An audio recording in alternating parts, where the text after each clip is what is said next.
Welcome to our next video, and in this one we are looking at the fly a kite method, which is the method that we use to construct things at eye level perspective. So you can see from this building, which you've seen multiple times, give you a sense of how the kite is constructed. There are the cross bars of the kite, and you can see this diamond shape that comes from joining to the vanishing points on each side. But before we do that, let's look at the three things that we're going to cover in this video. First, we're going to quickly take a look at the cheese wedge principle that we covered in the last video. Then I'm going to tell you why we want to transition between cheese wedge to be able to use the fly a kite principle. And then I'm going to introduce you to the basics of creating the kite. So let's dive in and quickly look at the things we've already constructed. Okay, our very first cheese wedge principle that we used, we created this box, bench, trunk, whatever you want to call it. And since you last saw it, I've popped a character on top because after all, we are here to do cartoons, not to just create abstract objects. So this is how one might have a full-size character on top of the box bench. And that's how it would look in bird's eye perspective. So bird's eye perspective, just as a recap, when you've got your horizon line high up in the sky, that's where the bird would be looking down from, and everything falls below the horizon line. There you have the cheese wedge principle in action, bird's eye perspective.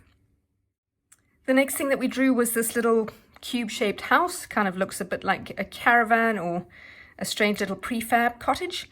And again, I've added a little character kind of on tiptoes peeping in through this window here, just to give a sense of size, relative size. So this, I have got the character at normal kind of character height in relation to the height of what is meant to be a building. And again, you can see everything falls below the horizon line. So again, full on bird's eye perspective. Our final one, we did the sofa. And again, I've added in a character sitting on the ground just to give a sense of cartooniness and to see how the piece of furniture can fit into an actual scene. So let's look at why we would want to work in using the fly a kite principle and working in eye level perspective.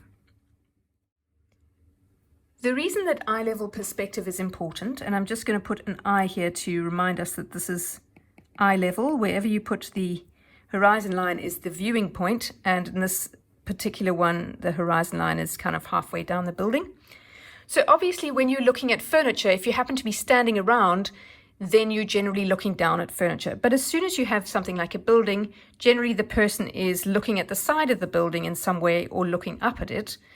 And also if you want to change the viewpoint, so if you wanted to have, if we were working with a big and small principle, for example, in cartooning, and we wanted a miniature person next to a gigantic, what could it be? Well, say you had a person, if you were eye level with the top of your box bench, you want to be able to change the level that you are showing something from. And that is where the fly a kite method comes into it.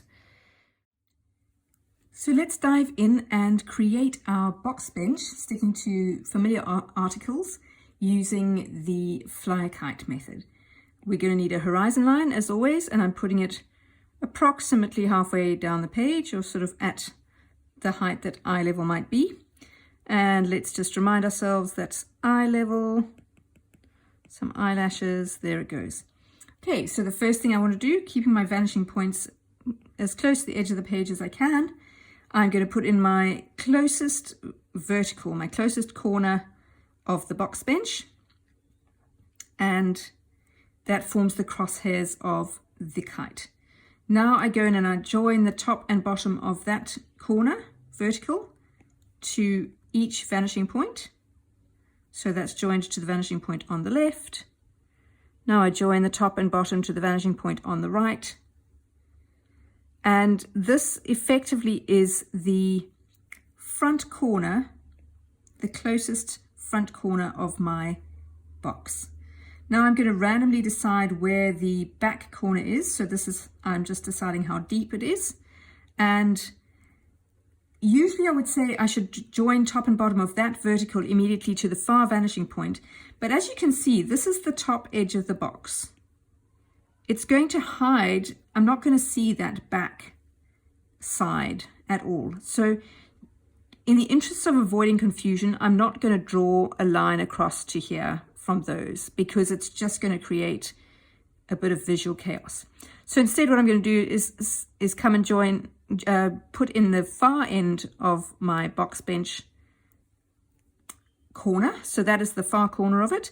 And now hopefully you're starting to see the bench kind of pop out. Let me dot the horizon line behind here.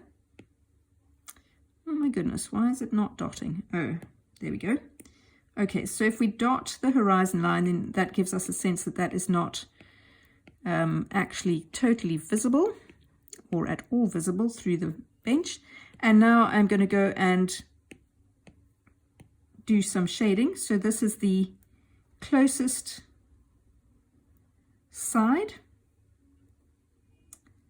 and this is the front of the bench or the box, and you can see that that is all we can see, because this is eye level perspective. So our eye level is the level at the horizon line is below the bottom of the box.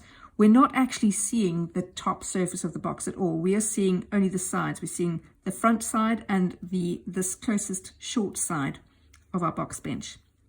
And if we were to go and put a character on it, the character might be leaning against the bench like this, with feet on the floor and hands in lap, so like that. Or they could be peeping over from the back of the bench, hands on each side, nose, eyes, peeping like that. Or if they were sitting on the bench, they might be like this, with their feet hanging over, body like that, head like that. So that's how a character could fit in with this, either sitting on the ground here in front, peeping over, sitting up on top of the bench. And that is the very basics of your fly a kite method. Let's head on to our next video.